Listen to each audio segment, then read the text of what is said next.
नमस्कार। जय जगन्नाथ।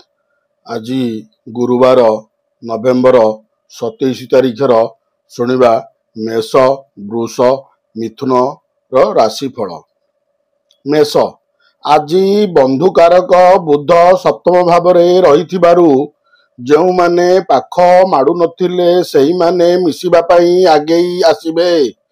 स्वास्थ्य रे उन्नति सांगकु सामयिक दुर्बलता दूर हेबो। पुराणा कथा को नहीं सहकर्मी सह मनमालिन्य होई पारे। जमी जमा सीमा विवाद को केंद्र करी टणाउटरा देखा देई पारे। वृष संपर्कीय माने दूरेई जाउथिबारु परलोकों को आपणार करिबा को बाध्य हेबे। कर्म क्षेत्र रे चाप बुद्धि पाइबा कारणरू आज ऑफिस कार्य रे बेसी व्यस्त रहिबे। चेष्टा करुथिबा व्यवसायिक काम रे आंशिक सफलता मिलिबो।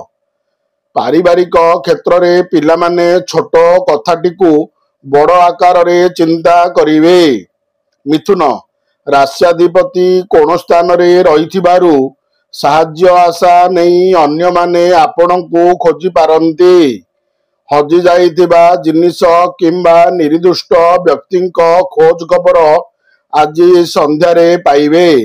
कर्म क्षेत्र रे सहकर्मी सहानुभूति प्रदर्शन करि पारंती। पारिवारिक स्थिति पूर्वपरि रहिबारु सामयिक आश्वस्ति लाभ करिवे। जय जगन्नाथ।